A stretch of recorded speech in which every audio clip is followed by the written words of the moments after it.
ಕೇಳುಗರೆ ಕಾರ್ಯಕ್ರಮಕ್ಕೆ ಸ್ವಾಗತ. ಈಗ ನಮ್ಮ ಜೊತೆಗಿದ್ದಾರೆ ಡಾಕ್ಟರ್ ಪ್ರಜ್ಞಾ ವಿಕಿಣಿ. ಇವರು ಯೆನಪೋಯ ಮೆಡಿಕಲ್ ಕಾಲೇಜು ಆಸ್ಪತ್ರೆ ಇಲ್ಲಿ ಪೇನ್ ಆ್ಯಂಡ್ ಪ್ಯಾಲಿಯೇಟಿವ್ ಕೇರ್ನಲ್ಲಿ ಕನ್ಸಲ್ಟೆಂಟ್ ಆಗಿ ಸೇವೆಯನ್ನು ಸಲ್ಲಿಸ್ತಾ ಇದ್ದಾರೆ. ಡಾಕ್ಟ್ರೇ, ಕಾರ್ಯಕ್ರಮಕ್ಕೆ ಸ್ವಾಗತ. ಧನ್ಯವಾದಗಳು. ಡಾಕ್ಟ್ರೇ, ಇವತ್ತಿನ ವಿಷಯ ಇರುವಂಥದ್ದು ಪ್ಯಾಲಿಯೇಟಿವ್ ಕೇರ್ ಅನ್ನೋದ್ರ ಬಗ್ಗೆ. ಮೊದಲನೇದಾಗಿ ನಮ್ಮ ಕೇಳುಗರಿಗೆ ಅರ್ಥ ಆಗುವ ಹಾಗೆ ಈ ಪ್ಯಾಲಿಯೇಟಿವ್ ಕೇರ್ ಅಂತಂದರೆ ಏನು? ಪ್ಯಾಲಿಯೇಟಿವ್ ಕೇರ್ ಅಂದರೆ ನಾನು ಸಿಂಪಲ್ ಆಗಿ ಹೇಳಬೇಕಂದ್ರೆ, ಈ ಶಬ್ದ ಪ್ಯಾಲಿಯೇಟಿವ್ ಬಂದಿರೋದು ಲ್ಯಾಟಿನ್ ಶಬ್ದದಿಂದ, ಪ್ಯಾಲಿಯಮ್ ಅಂತ ವರ್ಡಿಂದ. ಸೊ ಇದಕ್ಕೆ ಅರ್ಥ ಅಂದರೆ ಒಂದೇ ಪ್ರೊಟೆಕ್ಟಿವ್ ಕೋಟ್ ಅಥವಾ ಕವಚ ಕೊಡುವಂಗೆ, ಅಂದರೆ ಪ್ರೊಟೆಕ್ಟಿವ್ ಕೋಟ್ ಕೊಡುವಂಥ ನಮ್ಮ ಪೇಷಂಟ್ಸಿಗೆ. ಅಂದರೆ ಇವಾಗ ದೀರ್ಘಕಾಲದ ಕಾಯಿಲೆ ಇರಬಹುದು, ಕ್ರಾನಿಕ್ ಡಿಸೀಸಸ್ ಅಂತ ಹೇಳ್ತೀವಿ, ಅಥವಾ ಲೈಫ್ ಥ್ರೆಟ್ನಿಂಗ್ ಡಿಸೀಸಸ್, ಜೀವಕ್ಕೆ ಅಪಾಯ ಉಂಟು ಮಾಡುವಂಥ ಕಾಯಿಲೆಗಳಿರ್ಬೋದು, ಕ್ಯಾನ್ಸರ್ ಇರಬಹುದು, ಸ್ಟ್ರೋಕ್ ಇರಬಹುದು. ಈ ಕಾಯಿಲೆಯಿಂದ ಏನಾಗುತ್ತೆ ಅಂದರೆ ಜೀವನದ ಗುಣಮಟ್ಟ ಕೆಳಗಿಳಿಯುತ್ತೆ. ಸೊ ಇದನ್ನು, ಈ ಜೀವನದ ಗುಣಮಟ್ಟವನ್ನು ನಾವು ಹೇಗೆ ಉತ್ತಮವಾಗಿ ಇಳಿಸ್ಕೊಳ್ಬೋದು ಅನ್ನೋದನ್ನು ನಾವು ಪ್ಯಾಲಿಯೇಟಿವ್ ಕೇರ್ ಮುಖಾಂತರ ನಾವು ಅದನ್ನು ಟ್ರೀಟ್ಮೆಂಟ್ ಕೊಡಬಹುದು. ಸೊ ಇವಾಗ ಫಾರ್ ಎಕ್ಸಾಂಪಲ್, ಉದಾಹರಣೆಗೆ ನಾನು ಕ್ಯಾನ್ಸರ್ ಕಾಯಿಲೆ ತಗೊಂಡ್ರೆ, ಕ್ಯಾನ್ಸರ್ ಕಾಯಿಲೆಯಲ್ಲಿ ಖಾಲಿ ಫಿಸಿಕಲ್ ಸಿಂಪ್ಟಮ್ಸ್ ಅಥವಾ ದೇಹದ ಸಿಂಪ್ಟಮ್ಸ್ ಮಾತ್ರ ಇರಲ್ಲ. ನೋವು, ಉಸಿರಾಡಕ್ಕೆ ಕಷ್ಟ, ಆ ಥರ ದೇಹದ ಸಿಂಪ್ಟಮ್ಸ್. ಅದ್ರ ಜೊತೆಗೆ ಮಾನಸಿಕ ಒತ್ತಡ ಇರಬಹುದು, ಹಾಗೂ ಆಧ್ಯಾತ್ಮಿಕ. ಯಾಕಂದರೆ ಇವಾಗ ಕ್ಯಾನ್ಸರ್ ಡಯಾಗ್ನೋಸಿಸ್ ಆದ ತಕ್ಷಣ ಪೇಷಂಟ್ಸಿಗೆ ಯಾಕೆ ನನಗೆ ಬಂದಿದೆ ಇದು, ಇವಾಗ ನನ್ನ ಜೀವನದ ಅರ್ಥ ಏನು, ಆ ಥರ ಪ್ರಶ್ನೆಗಳು ಹುಟ್ಟುವಂಥದ್ದು ಇರುತ್ತೆ. ಅದೆಲ್ಲ ಸ್ಪಿರಿಚುವಲ್ ಡಿಸ್ಟ್ರೆಸ್ ಅಂತ ಹೇಳ್ತೀವಿ, ಆಧ್ಯಾತ್ಮಿಕ. ಅದ್ರ ಜೊತೆಗೆ ಸೋಷಿಯಲ್ ಡಿಸ್ಟ್ರೆಸ್, ಅಂದರೆ ಇವಾಗ ಬಾಯಿ ಕ್ಯಾನ್ಸರ್ ಆದವರಿಗೆ ಹೊರಗಡೆ ಹೋಗಿ ಊಟ ಮಾಡೋಕ್ಕಾಗಲ್ಲ, ಜನರೊತ್ತಿಗೆ ಮಿಂಗಲ್ ಆಗೋಕ್ಕಾಗಲ್ಲ. ಅದರಿಂದ ಆಗುವಂಥ ಡಿಸ್ಟ್ರೆಸ್ಸನ್ನು ನಾವು ಸೋಷಿಯಲ್ ಡಿಸ್ಟ್ರೆಸ್, ಮತ್ತು ಸೈಕಲಾಜಿಕಲ್ ಅಥವಾ ಮಾನಸಿಕ ಒತ್ತಡ ಏನು ಹೇಳ್ತೀವಿ ಅದು. ಸೊ ಇದಕ್ಕೆಲ್ಲ ನಾವು ಕೊಡುವಂತಹ ಟ್ರೀಟ್ಮೆಂಟಿಗೆ ನಾವು ಪ್ಯಾಲಿಯೇಟಿವ್ ಕೇರ್ ಅಂತ ಹೇಳ್ತೀವಿ.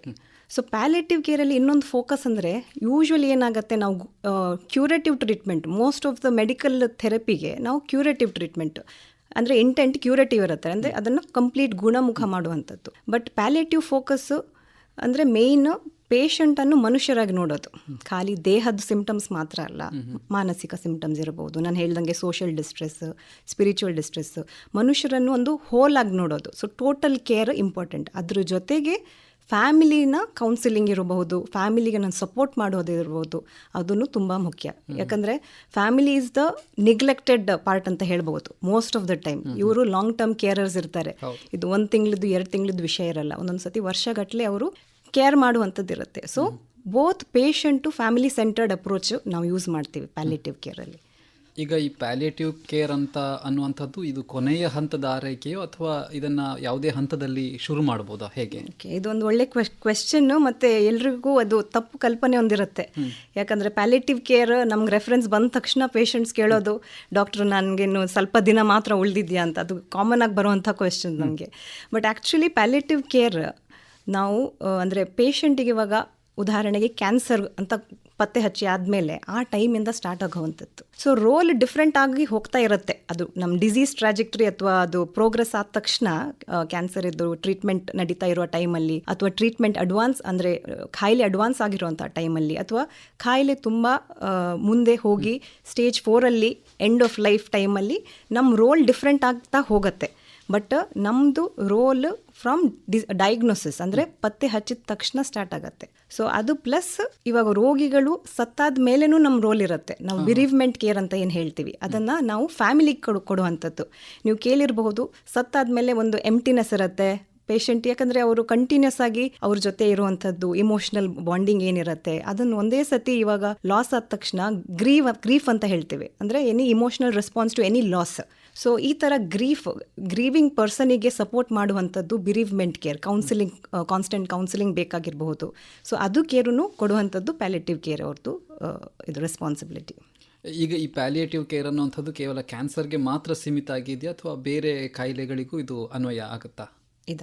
ಇದು ಇವಾಗ ಕ್ಯಾನ್ಸರ್ಗೆ ಅಂದರೆ ನಾವು ಮೋಸ್ಟ್ ಪ್ರಾಬಬ್ಲಿ ಕೇಳೋದು ಕ್ಯಾನ್ಸರಿಗೆ ಮಾತ್ರ ಪ್ಯಾಲಿಯೇಟಿವ್ ಕೇರ್ ಅಂತ, ಆ ಥರ ಅಲ್ಲ. ಯಾಕಂದರೆ ಇವಾಗ ನಾನು ಹೇಳ್ದಂಗೆ ದೀರ್ಘಕಾಲದ್ದು ಕಾಯಿಲೆ ಇರಬಹುದು, ಅಥವಾ ಜೀವನಕ್ಕೆ ಅಪಾಯ ಉಂಟು ಮಾಡುವಂತಹ ಕಾಯಿಲೆ ಇರಬಹುದು, ಅಂದರೆ ಸ್ಟ್ರೋಕ್, ಮತ್ತು ನರದ ಕಾಯಿಲೆ, ಇವಾಗ ಅಲ್ಝೈಮರ್ಸ್ ಇರ್ಬೋದು, ಮತ್ತು ಕಿಡ್ನಿ ಸಮಸ್ಯೆ ಇರುವಂಥದ್ದು, ಹೃದಯ ಸಮಸ್ಯೆ ಇರುವಂಥದ್ದು, ಇದಕ್ಕೆಲ್ಲಕ್ಕೂ ಶ್ವಾಸಕೋಶದ ಸಮಸ್ಯೆ ಇರುವಂಥದ್ದು, ಇದಕ್ಕೆಲ್ಲಕ್ಕೂ ಪ್ಯಾಲಿಯೇಟಿವ್ ಕೇರ್ ನಾವು ಕೊಡ್ತೀವಿ.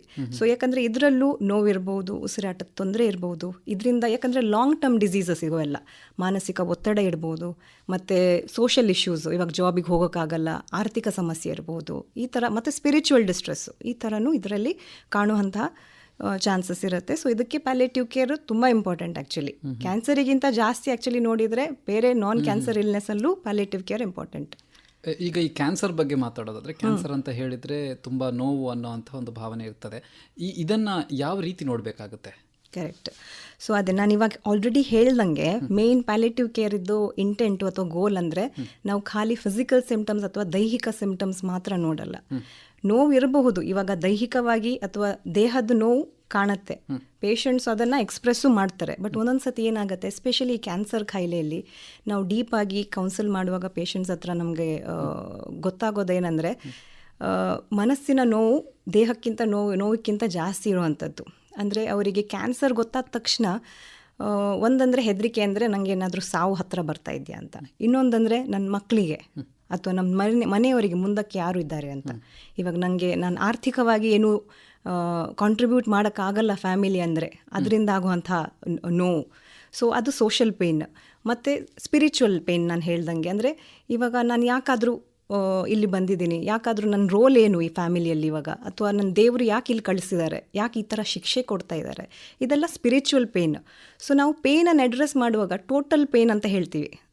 ಸಂಪೂರ್ಣವಾಗಿ ನೋವನ್ನು ನಾವು ಆ್ಯಕ್ಚುಲಿ ಅಸೆಸ್ ಮಾಡಬೇಕು. ಖಾಲಿ ದೈಹಿಕ ಮಾತ್ರ ಅಲ್ಲಂದೆ ಬೇರೆ ಆಸ್ಪೆಕ್ಟ್ಸ್ ನಾನು ಹೇಳ್ದಂಗೆ ಸೋಷಲ್ ಇರ್ಬೋದು, ಸ್ಪಿರಿಚುವಲ್ ಡೈಮೆನ್ಷನ್ಸ್ ಇರ್ಬೋದು, ಅಥವಾ ಸೈಕಲಾಜಿಕಲ್ ಪೇಯ್ನ್, ಇದೆಲ್ಲನೂ ಅಡ್ರೆಸ್ ಮಾಡಬೇಕಾಗ್ಬೋದು. ಈಗ ಈ ಪ್ಯಾಲಿಯೇಟಿವ್ ಕೇರ್ ಅನ್ನುವಂಥದ್ದು ರೋಗಿಗಳು ಅವರ ಆಯ್ಕೆಯಿಂದ ಬರುವಂಥದ್ದ, ಅಥವಾ ವೈದ್ಯರ ನಿರ್ದೇಶನದಂತೆ ಬರುವಂಥದ್ದ, ಅಥವಾ ಹೇಗೆ ಅವರು ಅದನ್ನು ತಗೋಬೇಕಾಗ್ತದೆ? ಇದು ಆ್ಯಕ್ಚುಲಿ ಪ್ಯಾಲಿಯೇಟಿವ್ ಕೇರ್ ವಿಚಾರದಲ್ಲಿ ಜಾಸ್ತಿ ಜಾಗೃತಿ ಇಲ್ಲ, ಅಂದರೆ ಅವೇರ್ನೆಸ್ ಜಾಸ್ತಿ ಇಲ್ಲ ಪೇಷಂಟ್ಸಿಗೆ.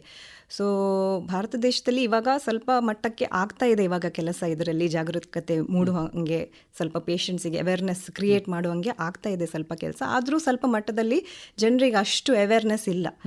So most of the references ಬರೋದು ಇವಾಗ ಡಾಕ್ಟರ್ಸ್, ನಮ್ಮ ಕಲೀಗ್ಸು ರೆಫರ್ ಮಾಡಿದರೆ ಮಾತ್ರ ಪೇಷಂಟ್ಸ್ ಬರ್ತಾರೆ. ಅವರಾಗಿಯೇ ಬರೋದು ಒಂದು 4-5% ಅಂತಲೇ ಹೇಳ್ಬೋದು. ಬೇರೆಯವೆಲ್ಲ ರೆಫರೆನ್ಸ್ ಮುಖಾಂತರನೇ ಬರುವಂಥದ್ದು.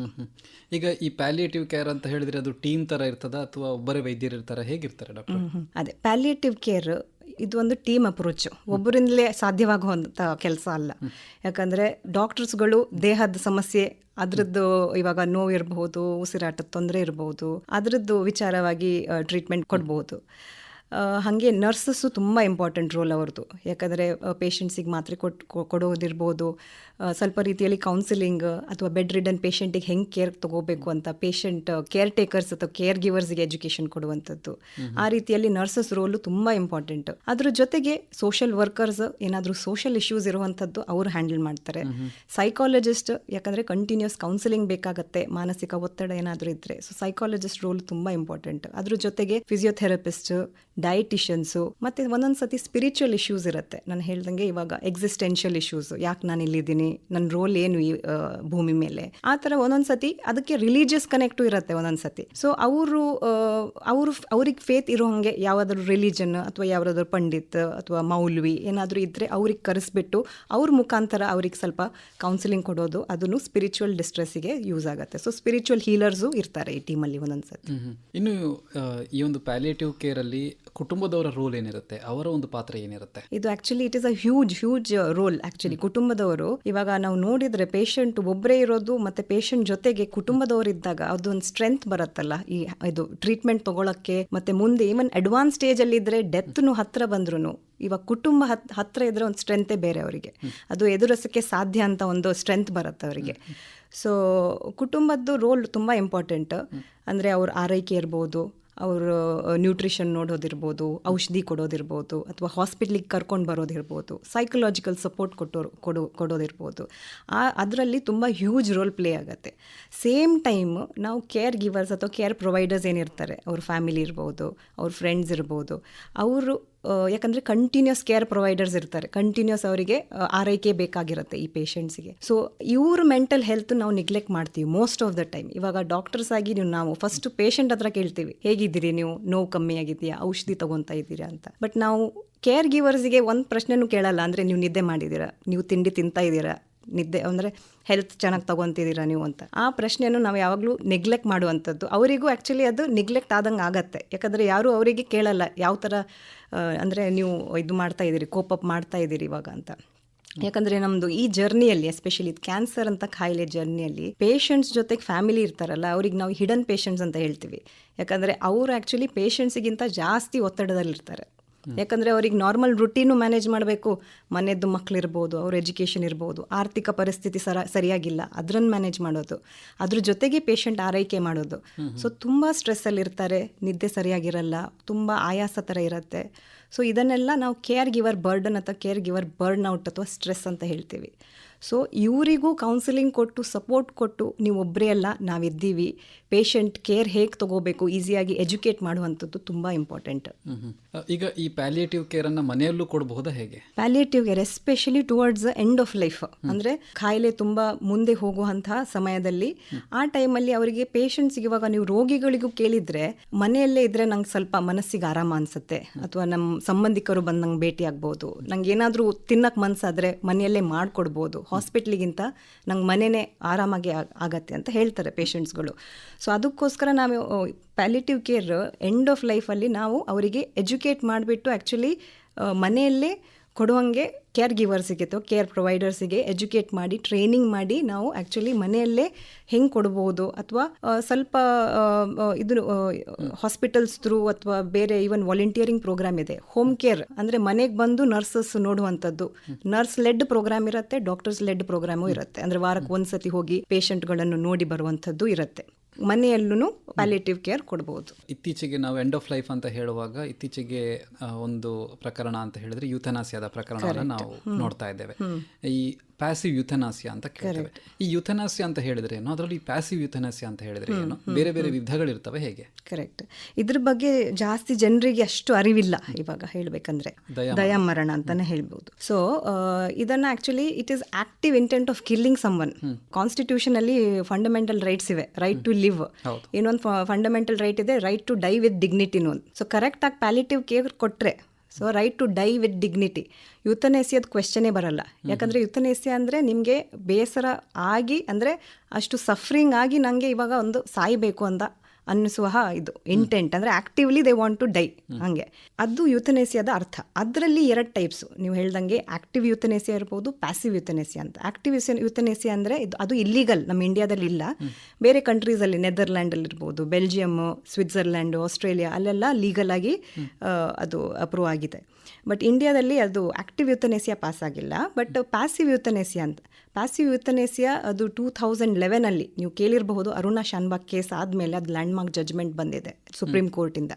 ಸೊ ಪ್ಯಾಸಿವ್ ಯುಥನೇಸಿಯಾ ಅಂದರೆ ಇವಾಗ ಪೇಷಂಟು ತುಂಬ ಗಂಭೀರ ಪರಿಸ್ಥಿತಿಯಲ್ಲಿರುವಾಗ, ಅಂದರೆ ಲಾಸ್ಟ್ ಸ್ಟೇಜಸ್ ಆಫ್ ಲೈಫಲ್ಲಿರುವಾಗ, ಅವ್ರ ಜೀವನ ಇವಾಗ ಮೆಷಿನ್ಸಲ್ಲಿ ವರ್ಕ್ ಆಗಬೇಕಂದ್ರೆ, ಅಂದರೆ ವೆಂಟಿಲೇಟ್ರಲ್ಲಿ ಹಾಕಬೇಕು ಅಥವಾ ಆ ಥರ ಸಮಸ್ಯೆ ಬಂದಲ್ಲಿ ಅವರಿಗೆ ಇನ್ನೂ ಅಂದರೆ ಕಂಟಿನ್ಯೂ ಮಾಡ್ಸೋಕ್ಕೆ ನಾವು ಫೋರ್ಸ್ ಮಾಡಿ ಕಂಟಿನ್ಯೂಸ್ ಮಾಡಿಸೋದು, ಅಂದರೆ ಆ ಥರ ಟ್ರೀಟ್ಮೆಂಟು, ಆ ಥರ ಸಫರಿಂಗ್ ಆಗಬಾರ್ದು ಅಂತ ಅದು ಪ್ಯಾಸಿವ್ ಯುಥನೇಸಿಯಾದ್ದು ಇದು ಮಾಡಿದ್ದಾರೆ ಸುಪ್ರೀಂ ಕೋರ್ಟಿಂದ ಜಡ್ಜ್ಮೆಂಟ್ ಬಂದಿದೆ. ನಾವು withholding or withdrawing life sustaining treatment ಅಂತ ಹೇಳ್ತೀವಿ ಅದಕ್ಕೆ.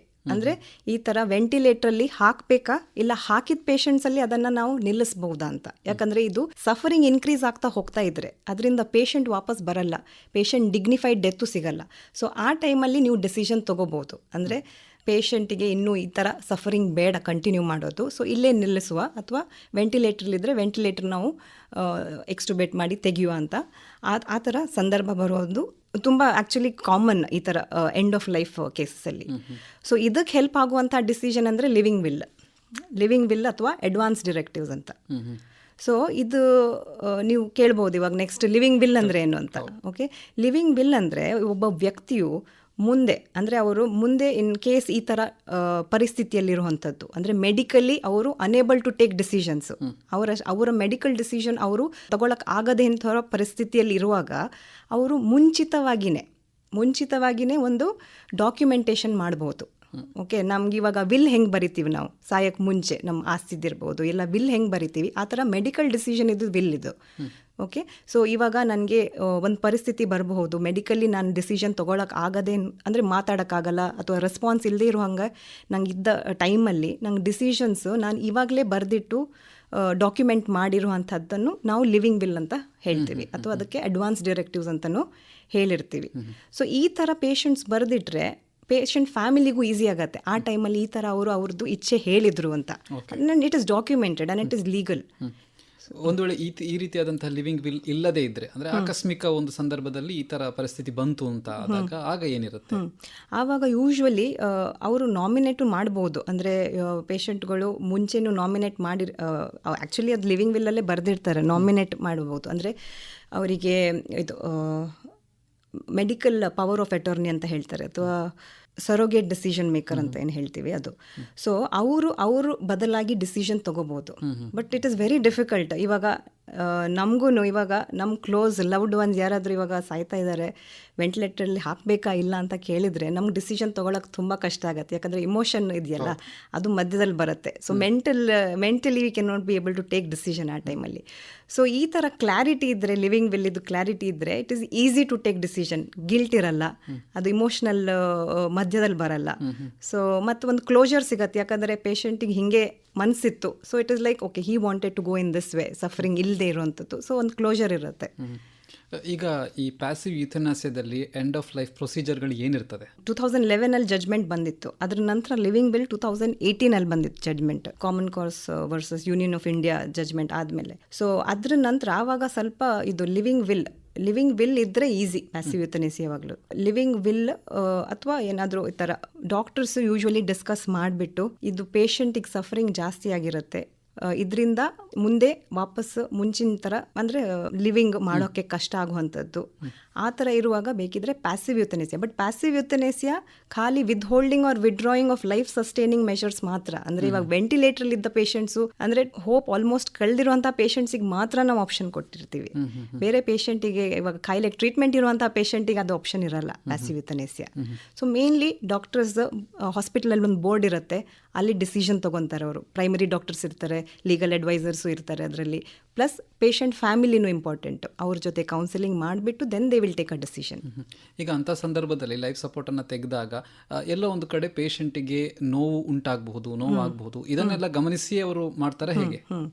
ಇದು ತುಂಬ ಇಂಪಾರ್ಟೆಂಟ್ ಕ್ವೆಶ್ಚನ್. ಯಾಕಂದರೆ ತುಂಬ ಪೇಷಂಟ್ ಫ್ಯಾಮಿಲಿಯಲ್ಲಿ ಹೆದರಿಕೆ ಇರುತ್ತೆ. ಇವಾಗ ನಾವು ಇದೆಲ್ಲ ತೆಗೆದ್ರೆ ಪೇಷಂಟಿಗೆ ತುಂಬ ನೋವಾದರೆ ಅವ್ರಿಗೆ ಹೇಳೋಕ್ಕೂ ಆಗಲ್ಲ, ಆ ರೀತಿಯಾಗಿ ಹೋಗಬಾರ್ದು ಅಂತ ಪೇಷಂಟು. ಬಟ್ ನಮ್ಮ ಪ್ಯಾಲಿಟಿವ್ ಕೇರ್ ರೋಲ್ ಅಂದರೆ ಲಾಸ್ಟ್ವರೆಗೂ ಟ್ರೀಟ್ಮೆಂಟ್ ಇಲ್ದಿದ್ರೂ ನೋವಂತೂ ನಾವು ಕಂಪ್ಲೀಟಾಗಿ ಲಾಸ್ಟ್ವರೆಗೆ ಕಂಟ್ರೋಲ್ ಮಾಡ್ತೀವಿ. ಸೊ ನೋವಿನ ಮೆಡಿಸಿನ್ಸ್ ಕಂಟಿನ್ಯೂ ಆಗುತ್ತೆ, ಯಾವ್ದು ಅವ್ರಿಗೆ ಕಷ್ಟ ಕೊಡುತ್ತೆ ಅದರದ್ದೆಲ್ಲ ಮೆಡಿಸಿನ್ಸ್ ಕಂಟಿನ್ಯೂ ಆಗಿರುತ್ತೆ. ಸೊ ನಿದ್ದೆಯಲ್ಲೇ ಆರಾಮಾಗಿ ಹೋಗ್ತಾರೆ, ಅವ್ರಿಗೆ ಅಷ್ಟು ಅರಿವಾಗಲ್ಲ ಅದ್ರದ್ದು. ಈಗ ಸದ್ಯದ ಪರಿಸ್ಥಿತಿಯಲ್ಲಿ ಭಾರತದಲ್ಲಿ ಈ ಪ್ಯಾಲಿಯೇಟಿವ್ ಕೇರ್ ಅನ್ನುವಂಥದ್ದು ಯಾವ ರೀತಿಯಲ್ಲಿದೆ, ಯಾವ ಸ್ಥಿತಿಯಲ್ಲಿದೆ? ಇವಾಗ ಭಾರತ ದೇಶದ ಮಾತಾಡಬೇಕಂದ್ರೆ ಇವಾಗ ಅರೌಂಡ್ 70 lakhs to 1 crore ಪೇಷಂಟ್ಸಿಗೆ ಪ್ಯಾಲಿಯೇಟಿವ್ ಕೇರ್ ಅಗತ್ಯ ಇದೆ. ಬಟ್ ಸ್ಯಾಡ್ ರಿಯಾಲಿಟಿ ಅಂದರೆ ಓನ್ಲಿ ಅಬೌಟ್ 4% ಅಂದರೆ 100ರಲ್ಲಿ ಒಂದು 3ರಿಂದ 4 ಜನರಿಗೆ ಮಾತ್ರ ಪ್ಯಾಲಿಯೇಟಿವ್ ಕೇರ್ ಸಿಗ್ತಾ ಇದೆ. ಸೊ ಅದಕ್ಕೆ ಕಾರಣ ಅಂದರೆ ಮೊದಲನೇದಾಗಿ ಅಷ್ಟು ಅರಿವಿಲ್ಲ, ನಾನು ಹೇಳ್ದಂಗೆ ಅವೇರ್ನೆಸ್ ಇಲ್ಲ ಅಷ್ಟು. ಪ್ಯಾಲಿಯೇಟಿವ್ ಕೇರ್ ಬಗ್ಗೆ ಜನ ಕೇಳೇ ಇಲ್ಲ. ಅಂದರೆ ಇವಾಗ ತುಂಬ ಜನರು ಕ್ಯಾನ್ಸರ್ ಬಂದರೆ ನೋವಿನಲ್ಲೇ ಸಾಯಬೇಕು ಅಂತಾನೆ, ಅಂದರೆ ನಾವು ಪೇಷಂಟ್ಸ್ ನೋಡ್ತೀವಿ, ಎಸ್ಪೆಷಲಿ ಮಾರ್ಜಿನಲೈಸ್ಡ್ ಕಮ್ಯುನಿಟಿಯಿಂದ ಬರ್ತಾರೆ ಅವರು, BPL ಪೇಷಂಟ್ಸ್. ಅವ್ರಿಗೆ ಗೊತ್ತೇ ಇರಲ್ಲ ಮೋಸ್ಟ್ಲಿ ಕ್ಯಾನ್ಸರ್ ಬಂದರೆ ನೋವಿನಲ್ಲೇ ಸಾಯಬೇಕು ಅಂತ. ಈ ಥರ ಪ್ಯಾಲಿಯೇಟಿವ್ ಕೇರ್ ಲಾಸ್ಟ್ವರೆಗೂ ಕೊಡ್ಬೋದು. ಯಾಕಂದರೆ ಇವಾಗ ಕೀಮೋಥೆರಪಿ ಇರ್ಬೋದು, ರೇಡಿಯೇಷನ್ ಇರ್ಬೋದು, ಪ್ರೈಮರಿ ಟ್ರೀಟ್ಮೆಂಟ್ಸ್ ಇಲ್ಲ ಅಂದ್ರೂ ಬೇರೆ ಥರ ಟ್ರೀಟ್ಮೆಂಟು, ಅಂದರೆ ಆರಾಮಾಗಿ ಲಾಸ್ಟ್ವರೆಗೆ ಇರುವಂಗೆ ಟ್ರೀಟ್ಮೆಂಟ್ ಇದೆ, ಪ್ಯಾಲಿಯೇಟಿವ್ ಕೇರ್ ಇದೆ ಅಂತ ಅದ್ರ ವಿಷಯ ತುಂಬ ಜನರಿಗೆ ಗೊತ್ತಿಲ್ಲ ಅದರ ವಿಷಯ. ಸೊ ಮೇನ್ ಅಂದರೆ ಅವೇರ್ನೆಸ್ ಕಮ್ಮಿ. ಸೆಕೆಂಡ್ಲಿ ಟ್ರೈನ್ಡ್ ಪ್ರೊಫೆಷನಲ್ಸ್ ಇಲ್ಲ ಅಷ್ಟು. ಇವಾಗ ಎಜುಕೇಷನ್ ಅಕಾಡೆಮಿಕ್ ಪ್ರೋಗ್ರಾಮ್ಸ್ ಆಗ್ತಾ ಇದೆ, ಇವಾಗ ಸ್ವಲ್ಪ ಇನ್ನು ಒಂದು ಡಿಕೇಡ್ ಆದಮೇಲೆ it will be expanded widely. But ಇವಾಗ ಸದ್ಯಕ್ಕೆ ಅಷ್ಟು ಟ್ರೈನ್ಡ್ ಪ್ರೊಫೆಷನಲ್ಸು ಇಲ್ಲ. ಮತ್ತು ಇನ್ನೊಂದಂದರೆ ನಾವು ಈ ಕ್ಯಾನ್ಸರ್ ಕಾಯಿಲೆ ನೋವಿಗೆ ಎಸ್ಪೆಷಲಿ ಒಂದು ಮಾರ್ಫಿನ್ ಆ ಥರ ನಾರ್ಕೋಟಿಕ್ಸ್ ಯೂಸ್ ಮಾಡ್ತೀವಿ. ಸೊ ಆ ನಾರ್ಕೋಟಿಕ್ ಮೆಡಿಕೇಶನ್ಸ್ ವೈಡ್ಲಿ ಅವೈಲೇಬಲ್ ಇಲ್ಲ ಆಲ್ ಓವರ್ ಇಂಡಿಯಾ ಎಲ್ಲ ಕಡೆ. ಅಂದರೆ ಇವಾಗ ನಮ್ಮ ಹಾಸ್ಪಿಟಲ್ ತಗೋಬೇಕಂದ್ರೆ ನಮ್ದ್ರಲ್ಲಿ ಎಲ್ಲ ಸಪ್ಲೈ ಇದೆ ಈ ಥರ ನಾರ್ಕೋಟಿಕ್ಸ್. ಬಟ್ ಸ್ಯಾಡ್ ರಿಯಾಲಿಟಿ ಅಂದರೆ ಪೇಷಂಟ್ಸ್ಗಳು 300-400 ಕಿಲೋಮೀಟರ್ಸ್ ಖಾಲಿ ಮಾತ್ರೆಗಳಿಗೆ ಮಾತ್ರ ಟ್ರಾವೆಲ್ ಮಾಡಿ ಬರೋದು ಇರುತ್ತೆ. ಯಾಕಂದರೆ ಅವ್ರ ಅಕ್ಕಪಕ್ಕದಲ್ಲಿ ನಾರ್ತ್ ಕರ್ನಾಟಕ ಸೈಡಲ್ಲೆಲ್ಲ ಅಷ್ಟು ಸಪ್ಲೈ ಅಥವಾ ಯಾವುದು ಹಾಸ್ಪಿಟಲಲ್ಲಿ ಲೈಸೆನ್ಸಿಂಗ್ ಇಲ್ಲದೆ ಇರೋಂಗೆ ಅವರು ತಗೊಳಕ್ಕಾಗಲ್ಲ ಅಲ್ಲಿಂದ. ಸೊ ಅದಕ್ಕೋಸ್ಕರ ಅಷ್ಟು ಟ್ರಾವೆಲ್ ಮಾಡಿ ಬರೋದು ಇರುತ್ತೆ. ಸೊ ಸಪ್ಲೈ ಆಫ್ ನಾರ್ಕೋಟಿಕ್ ಅಥವಾ ಎಸೆನ್ಷಿಯಲ್ ಮೆಡಿಕೇಶನ್ಸ್ ಏನು ಅಗತ್ಯ ಇದೆ ಇದು ಎಂಡ್ ಆಫ್ ಲೈಫ್ ಕೇರ್ ಮಾಡೋಕ್ಕೆ, ಆ ಸಪ್ಲೈಸು ತುಂಬ ಕಮ್ಮಿ. ಮತ್ತು ಇನ್ನೊಂದಂದರೆ ಮೋಸ್ಟ್ ಆಫ್ ದೆಮ್ ಇವಾಗ ಕ್ಯೂರೇಟಿವ್ ಅಂದರೆ ಗುಣಮುಖ ಆಗೋದು ಫಸ್ಟ್ ಅವ್ರದ್ದು. ಮತ್ತೆ ಇದು ಭಯ ಇರಲಿ ಅಥವಾ ನೋವಿರಲಿ ಅದು ಮತ್ತೆ ನೋಡುವ, ಫಸ್ಟು ಅವ್ರಿಗೆ ಕಾಯಿಲೆ ವಾಸಿಯಾಗಲಿ, ಬೇರೆಯವೆಲ್ಲ ಮತ್ತೆ ನೋಡುವ ಅಂತ ಅವ್ರು ಪುಷ್ ಮಾಡ್ತಾ ಹೋಗ್ತಾರೆ. ಸೊ ಅದು ಇನ್ನೊಂದು ಕಾರಣ. ಈಗ ತಾವು ಹೇಳಿದ್ರಿ ಮಾರ್ಫಿನನ್ನು ಬಳಸಬೇಕಾಗುತ್ತೆ ಅಂತ. ಮಾರ್ಫಿನ್ ಅಂತ ಹೇಳಿದ್ರೆ ಕೆಲವರಲ್ಲಿ ಜನರಲ್ಲಿ ಒಂದು ರೀತಿ ಅಪನಂಬಿಕೆಗಳು, ಅದರ ಬಗ್ಗೆ ಸ್ವಲ್ಪ ಭಯ ಇದ್ದೇ ಇರ್ತದೆ. ಏನು ಹೇಳ್ತೀರಾ doctor? Correct. So morphine usually ನಾವು ಸ್ಟಾರ್ಟ್ ಮಾಡುವಾಗ ಸ್ವಲ್ಪ ನಾಲೆಜ್ ಇದ್ದವರು ಕೇಳುವಂಥ ಪ್ರಶ್ನೆ ಅಂದರೆ ಮಾರ್ಫಿನಿಗೆ ಅಡಿಕ್ಷನ್ ಆಗ್ಬೋದಾ ಅಂತ, ಅದೊಂದಿರುತ್ತೆ. ಇನ್ನೊಂದು ಪ್ರಶ್ನೆ ಅಂದರೆ ಮಾರ್ಫಿನ್ ಸ್ಟಾರ್ಟ್ ಮಾಡಿದ್ದೀವಿ ಅಂದರೆ ಪೇಷಂಟ್ ಎಂಡ್ ಆಫ್ ಲೈಫಲ್ಲಿ ಬಂದಿದ್ದಾರೆ ಅಂತ, ಅಂದರೆ ಕಾಯಿಲೆ ಸ್ವಲ್ಪ ಜಾಸ್ತಿ ಆಗಿದೆ ಅಂತ ಅನ್ನುವಂಥ ಒಂದು ನಂಬಿಕೆ ಇದೆ. ಬಟ್ ಆ್ಯಕ್ಚುಲಿ ನಾವು ನೋಡಿದಂಗೆ ಅಡಿಕ್ಷನ್ ಪೊಟೆನ್ಷಿಯಲ್ ತುಂಬಾ ಕಮ್ಮಿ ಮಾರ್ಫಿನ್ ಕೊಟ್ಟರೆ. ಯಾಕಂದರೆ ಅದು ನೋವು ಅಷ್ಟಿರುತ್ತೆ. ಸೊ ನಮ್ಮ ಫಿಸಿಯೋಲಾಜಿಕಲ್ ರೆಸ್ಪಾನ್ಸ್ ಹೆಂಗಿರುತ್ತೆ ಅಂದರೆ ಅದು ನೋವು ಅಷ್ಟಿದ್ರೆ ಅದು ಅಡಿಕ್ಷನ್ ಆಗೋ ಹಂಗೆ ಪೊಟೆನ್ಷಿಯಲ್ ಇಲ್ಲ. ನಾನಿವಾಗ 10 years ಪ್ರಾಕ್ಟೀಸಲ್ಲಿ ನಾನು ಯಾವ್ರಿಗೂ ಅಡಿಕ್ಷನ್ ಆಗೋಂಗೆ ನೋಡಿಲ್ಲ. ಯಾಕಂದರೆ ಪೇಯ್ನ್ ಅಷ್ಟಿರುತ್ತೆ, ಅದರಿಂದ ಅಡಿಕ್ಷನ್ ಆಗುವಂಥ ಚಾನ್ಸಸ್ ತುಂಬಾ ಕಮ್ಮಿ. ಸೊ ಅದರಿಂದ ಗಾಬರಿ ಪಟ್ಟು ಮಾರ್ಫಿನ್ ತಗೊಳ್ಳೋದೇ ಇರೋದು, ಅದರಿಂದ ಆ್ಯಕ್ಚುಲಿ ನೋವು ಕಮ್ಮಿ ಆಗದೇ ಇರೋದು, ಅದೊಂದು ದೊಡ್ಡ ತಪ್ಪು ಆ್ಯಕ್ಚುಲಿ ಮಾಡೋದು. ನೆಕ್ಸ್ಟ್ ಅಂದರೆ ಇವಾಗ ಮಾರ್ಫಿನ್ ನಾವು ಎಂಡ್ ಆಫ್ ಲೈಫ್ ಅಥವಾ ತುಂಬ ಅಡ್ವಾನ್ಸ್ ಆಗಿರುವಂಥ ಸ್ಟೇಜಲ್ಲಿ ಮಾತ್ರ ಕೊಡ್ತಾರೆ ಅಂತ ಒಂದು ತಪ್ಪು ನಂಬಿಕೆ ಇದೆ. ಅದು ಆ್ಯಕ್ಚುಲಿ ಟ್ರೂ ಅಲ್ಲ. ಇವಾಗ ರೇಡಿಯೇಷನ್ ಪೇಷಂಟ್ಸ್ ಇರ್ಬೋದು, ಇವಾಗ ಬಾಯಿ ಕ್ಯಾನ್ಸರ್ ಪೇಷಂಟ್ಸಿಗೆ ರೇಡಿಯೇಷನ್ ಆಗುವಾಗ, ಫಾರ್ ಎಕ್ಸಾಂಪಲ್ ನಾನು ಉದಾಹರಣೆಗೆ ಹೇಳ್ತಾ ಇದ್ದೀನಿ, ಸೊ ಅವ್ರಿಗೆ ತುಂಬ ನೋವಿರುತ್ತೆ. ಯಾಕಂದರೆ ಅಲ್ಸರ್ ಬೀಳೋದು, ಮ್ಯೂಕೋಸೈಟಿಸ್ ಅಂತ ಏನು ಹೇಳ್ತೀವಿ, ಆ ಟೈಮಲ್ಲಿ ತುಂಬ ನೋವಿರುವಂಥದ್ದಿರುತ್ತೆ. ಸೊ ಈ ನೋವನ್ನು ನಾವು ಕರೆಕ್ಟಾಗಿ ಕಂಟ್ರೋಲ್ ಮಾಡಿಲ್ಲ ಅಂದರೆ ಆ ಟೈಮಲ್ಲಿ ಪೇಷಂಟ್ ಕಂಪ್ಲೀಟಾಗಿ ಟ್ರೀಟ್ಮೆಂಟ್ ತೊಗೊಳ್ಳಲ್ಲ. ಕಂಪ್ಲೀಟ್ ಟ್ರೀಟ್ಮೆಂಟ್ ತೊಗೊಳ್ಳಲ್ಲ ಅಂದರೆ ಕಾಯಿಲೆ ವಾಸಿ ಆಗುವಂಥ ಸ್ಟೇಜ್ ಇದ್ರೂ ಆ ಟ್ರೀಟ್ಮೆಂಟ್ ಮುಗ್ದಿಲ್ಲ ಅಂದರೆ ಕಂಪ್ಲೀಟ್ ಆಗಿ ತಗೊಂಡಿಲ್ಲ ಅಂದರೆ ಮತ್ತೆ ಮುಂದಕ್ಕೆ ಅವರಿಗೆ ಕಾಯಿಲೆ ಜಾಸ್ತಿ ಆಗುವಂಥ ಚಾನ್ಸಸ್ ಇರುತ್ತೆ. ಸೊ ಈ ಟೈಮಲ್ಲಿ ನೋವಿನ ಕಂಟ್ರೋಲ್ ತುಂಬ ಇಂಪಾರ್ಟೆಂಟ್. ನಾವು ಸರಳವಾದ ಫಸ್ಟ್ ಔಷಧಿ ಕೊಡ್ತೀವಿ, ಅದರಲ್ಲೂ ಕಮ್ಮಿ ಆಗಲ್ಲ ಅಂದರೆ ನಾವು ಕಾಯಿಲೆದು ಸ್ಟೇಜ್ ನೋಡಲ್ಲ. ಆವಾಗ ನೋವು ಎಷ್ಟು ಇಂಟೆನ್ಸ್ ಇದೆ, ಎಷ್ಟು ಜಾಸ್ತಿ ಇದೆ, ಎಷ್ಟು ಡಿಸ್ಟರ್ಬ್ ಮಾಡ್ತಾ ಇದೆ ಪೇಷಂಟಿಗೆ, ಅದನ್ನು ನೋಡಿಬಿಟ್ಟು ನಾವು ಮಾರ್ಫಿನ್ ಸ್ಟಾರ್ಟ್ ಮಾಡೋದು. ಸೊ ಮಾರ್ಫಿನ್ ಅಂದರೆ ಎಂಡ್ ಆಫ್ ಲೈಫಿಗೆ ಮಾತ್ರ ಅಲ್ಲ, ಕ್ಯೂರೇಟಿವ್ ಸ್ಟೇಜ್ ಅಂದರೆ ಗುಣಮುಖ ಆಗುವ ಸ್ಟೇಜಲ್ಲೂ ಕೊಡ್ತೀವಿ. ಈಗ ಪ್ಯಾಲಿಯೇಟಿವ್ ಕೇರ್ ಬಗ್ಗೆ ಮಾತಾಡಬೇಕಾದ್ರೆ ಹೆಚ್ಚಿನವರಿಗೆ ಅದರ ವೆಚ್ಚದ ಬಗ್ಗೆ ಕೂಡ ಒಂದು ರೀತಿಯ ಗಾಬರಿ ಇದ್ದಿರಬಹುದು. ಈಗ ಇದರ ಕಾಸ್ಟ್ ಹೇಗಿರ್ತದೆ, ಮತ್ತು ಇದಕ್ಕೆ ಇನ್ಶೂರೆನ್ಸ್ಗಳು ಅಥವಾ ಗೌರ್ಮೆಂಟ್ ಸ್ಕೀಮ್ಗಳು ಇದರ ಸಪೋರ್ಟ್ ಇದೆಯಾ, ಹೇಗೆ? ಇವಾಗ ಆಯುಷ್ಮಾನ್ ಭಾರತಲ್ಲಿ ಒಂದು ಚಿಕ್ಕ ಅಮೌಂಟು ಪ್ಯಾಲಿಯೇಟಿವ್ ಕೇರಿಗೆ ಇದೆ. ಪ್ಯಾಲಿಯೇಟಿವ್ ಕೇರಿಗೆ ಒಂದು ಚಿಕ್ಕ ಅಮೌಂಟ್ ಇದೆ, ಬಟ್ ಪ್ಯಾಲಿಯೇಟಿವ್ ಕೇರ್ ಅಷ್ಟು ಕಾಸ್ಟ್ಲಿ ಇಲ್ಲ. ಮತ್ತು ಇವಾಗ ಇಂಡಿಯಾದಲ್ಲಿ ಎಸ್ಪೆಷಲಿ ಕರ್ನಾಟಕ ಸ್ಟೇಟ್ ನಾನು ಮಾತಾಡೋದಂದರೆ, ಇವಾಗ ಕರ್ನಾಟಕ ಸ್ಟೇಟ್ ಪಾಲಿಸಿ ಇದು palliative care policy roll out ಆಗಿದೆ. ಸೊ ಅದರಲ್ಲಿ ಇವಾಗ ಪ್ರೈಮರಿ ಹೆಲ್ತ್ ಕೇರ್ ಸೆಂಟರ್ ಅಂದರೆ ಪ್ರಾಥಮಿಕ ಆರೋಗ್ಯ ಕೇಂದ್ರ ಏನು ಹೇಳ್ತೀವಿ, ಡಿಸ್ಟ್ರಿಕ್ಟ್ ಹಾಸ್ಪಿಟಲು, ತಾಲೂಕು ಹಾಸ್ಪಿಟಲಲ್ಲೂ ಈ ಥರ ಇದು ಮಾರ್ಫಿನ್ ಇರ್ಬೋದು, ಬೇರೆ ಪೇನ್ ಮೆಡಿಸಿನ್ಸ್ ಇರ್ಬೋದು, ಮತ್ತು ಬೇರೆ ಎಸೆನ್ಷಿಯಲ್ ಮೆಡಿಸಿನ್ಸ್ ನಾವು ಪ್ಯಾಲಿಯೇಟಿವ್ ಕೇರಲ್ಲಿ ಯೂಸ್ ಮಾಡುವಂಥದ್ದು, ಆ ಸಪ್ಲೈಸ್ ಇವಾಗ ಸ್ಟಾರ್ಟ್ ಆಗ್ತಾ ಇದೆ. So it is in initial phase, but ಇವಾಗ over a period of time it will develop. So ಅದರಿಂದ ಇವಾಗ ಪೇಷಂಟ್ಸ್ಗಳಿಗೆ ಸ್ವಲ್ಪ ಅಂದರೆ ಆಲ್ಮೋಸ್ಟ್ ಫ್ರೀ ಆಫ್ ಕಾಸ್ಟ್. ಇವಾಗ ನಾನು ಮಾರ್ಫಿನ್ ಅಂತ ಹೇಳಿದೆ, morphine is not very expensive. So almost ಎಲ್ರಿಗೂ ಎಫೋರ್ಡ್ ಮಾಡೋಕ್ಕೆ ಆಗುವಂಥ ಮೆಡಿಸಿನ್. ಮತ್ತು ಬೇರೆ ಥರವೂ ನಾವು ಮನೆಯಲ್ಲೇ ಹೇಗೆ ಮ್ಯಾನೇಜ್ ಮಾಡಬಹುದು ಅಂತ ನಾವು ಎಜುಕೇಟ್ ಮಾಡ್ತೀವಿ. So it is not at all an expensive issue. ಅದು ಎಕ್ಸ್ಪೆನ್ಸ್ ವಿಷಯ ಅಲ್ಲ. ಒಂದಂದರೆ ಅದ್ರ ಬಗ್ಗೆ ಅವೇರ್ನೆಸ್ ಇದ್ದು ಅವ್ರು ಬಂದು ನಮ್ಗೆ ಕೇಳಿದರೆ ಮಾತ್ರ ನಾವು ಅವರಿಗೆ ಅದ್ರ ಬಗ್ಗೆ ಮಾಹಿತಿ ಕೊಡ್ಬೋದು. So it is nothing like it is expensive. ಅದರಿಂದ ಇವಾಗ ಹಣ ಜಾಸ್ತಿ ಆಗತ್ತೆ ಅಂತ ತಗೊಳ್ಳೋದೇ ಇರೋಕ್ಕೆ it's not a reason for not taking palliative care. ಇನ್ನು ತಮ್ಮ ಆಸ್ಪತ್ರೆಯಲ್ಲಿ ಈ ಪ್ಯಾಲಿಯೇಟಿವ್ ಕೇರ್ನ ಸೌಲಭ್ಯಗಳು ಏನೆಲ್ಲ ಇದೆ? ನಮ್ಮದ್ರಲ್ಲಿ ಪ್ಯಾಲಿಯೇಟಿವ್ ಕೇರ್ ಇವಾಗ ಆಲ್ಮೋಸ್ಟ್ ಒಂದು 7 to 8 yearsಯಿಂದ ಪ್ಯಾಲಿಯೇಟಿವ್ ಕೇರ್ ಡಿಪಾರ್ಟ್ಮೆಂಟ್ ರನ್ ಆಗ್ತಿದೆ. ಸೊ ಇದರಲ್ಲಿ OPD ಫೆಸಿಲಿಟಿ ಇದೆ, IP ಫೆಸಿಲಿಟಿ ಇದೆ. ಸೊ OPDಯಲ್ಲಿ ನಾವು ಯೂಶ್ವಲಿ ಪೇಷಂಟ್ ನಾನು ಹೇಳ್ದಂಗೆ ಡಯಾಗ್ನೋಸಿಸಿಂದ ನಾವು ನೋಡ್ತೀವಿ. ಯೂಶ್ವಲಿ ನಮ್ಗೆ ರೆಫರೆನ್ಸಸ್ ಕ್ಯಾನ್ಸರ್ ಕಾಯಿಲೆ ಪತ್ತೆ ಆದ ತಕ್ಷಣವೇ ರೆಫರೆನ್ಸ್ ಕೊಟ್ಟಿರ್ತಾರೆ. ಅದ್ರ ಜೊತೆಗೆ ಟ್ರೀಟ್ಮೆಂಟ್ ಆಗುವ ಟೈಮಲ್ಲಿ ರೇಡಿಯೇಷನ್ ಇರ್ಬೋದು, ಕೀಮೊಥೆರಪಿ ಇರ್ಬೋದು, ಆ ಟೈಮಲ್ಲಿ ಅವರಿಗಾಗುವಂಥ ಒತ್ತಡ ಇರ್ಬೋದು, ದೇಹದ ಸಮಸ್ಯೆ ಇರ್ಬೋದು, ಅದಕ್ಕೋಸ್ಕರ ರೆಫರೆನ್ಸ್ ಬರುತ್ತೆ. ಅದ್ರ ಜೊತೆಗೆ ನಮ್ಮ ಟೀಮಲ್ಲಿ social workers, psychologist, nutritionist, speech therapist, occupational therapist. So ಇವರೆಲ್ಲರೂ ಇರುವಂಥ team. So it's a big team. So ಅದ್ರ ಜೊತೆಗೆ ಎಂಡ್ ಆಫ್ ಲೈಫ್ ಪೇಷಂಟ್ಸಿಗೆ ಕೇರ್ ಮಾಡುವಂಥದ್ದು. ಸೊ ಈ ಥರ ಫೆಸಿಲಿಟೀಸ್ ಇದೆ ಇವಾಗ ಸದ್ಯಕ್ಕೆ. ಡಾಕ್ಟರ್, ಈಗ ಕಡೆಯದಾಗಿ ನಮ್ಮ ಕೇಳುಗರಿಗೆ ಈ ಪ್ಯಾಲಿಯೇಟಿವ್ ಕೇರ್ ಬಗ್ಗೆ ತಾವು ಏನು ಹೇಳಲಿಕ್ಕೆ ಇಷ್ಟಪಡ್ತೀರಾ? ಅದೇ ಪ್ಯಾಲಿಯೇಟಿವ್ ಕೇರ್ ಬಗ್ಗೆ ಫಸ್ಟ್ ಅಂದರೆ ಇದು ಅವೇರ್ನೆಸ್ ಇರಬೇಕು, ಜಾಗರೂಕತೆ. ಸೊ ಇದಿದ್ರೆ ನಮ್ಮವರಿಗೆ ಯಾವ ಕರೆಕ್ಟ್ ಟೈಮಿಗೆ ಕರೆಕ್ಟ್ ಜಾಗಕ್ಕೆ ಅಂದರೆ ಯಾವ ಡಾಕ್ಟ್ರಿಗೆ ತೋರಿಸ್ಬೇಕು ಅಂತ ಅವರಿಗೆ ಗೊತ್ತಾಗತ್ತೆ, ಎಸ್ಪೆಷಲಿ ಕ್ಯಾನ್ಸರ್ ಕಾಯಿಲೆ ಇದ್ದರೆ. ಯಾಕಂದರೆ ಗುಣಮುಖ ಆಗೋದು ಇಂಪಾರ್ಟೆಂಟು, ಅದ್ರ ಜೊತೆಗೆ ಅವರಿಗೆ dignified way of living, dignified death ಕೊಡುವಂಥದ್ದು, ಮತ್ತು ಭಯ, ಆ ಥರ ಆತಂಕ ಅದು ಕಮ್ಮಿ ಮಾಡೋದು ತುಂಬ ಇಂಪಾರ್ಟೆಂಟ್ ಅಂತ ನಾನು ಕೇಳುವವರಿಗೆ ಹೇಳಿರ್ತೀನಿ. ಧನ್ಯವಾದಗಳು ಡಾಕ್ಟರ್. ಇಷ್ಟೊತ್ತು ಈ ಪ್ಯಾಲಿಯೇಟಿವ್ ಕೇರ್ ಬಗ್ಗೆ ನಮಗೆ ಸಮಗ್ರವಾಗಿ ಮಾಹಿತಿಯನ್ನು ನೀಡಿದ್ರಿ. ಕಾರ್ಯಕ್ರಮದಲ್ಲಿ ಭಾಗವಹಿಸಿದ್ದಕ್ಕೆ ಧನ್ಯವಾದಗಳು. Thank you. ಇದುವರೆಗೆ ಯೆನಪೋಯ ಮೆಡಿಕಲ್ ಕಾಲೇಜು ಆಸ್ಪತ್ರೆ ಇಲ್ಲಿ ಪೇನ್ ಅಂಡ್ ಪ್ಯಾಲಿಯೇಟಿವ್ ಕೇರ್ನಲ್ಲಿ ಕನ್ಸಲ್ಟೆಂಟ್ ಆಗಿರುವ ಡಾಕ್ಟರ್ ಪ್ರಜ್ಞಾ ವಿ ಕಿಣಿ ಅವರೊಡನೆ ಸಂದರ್ಶನ ಕೇಳಿದಿರಿ. ಸಂದರ್ಶಕರು ಲತೀಶ್ ಪಾಲ್ದಾನೆ.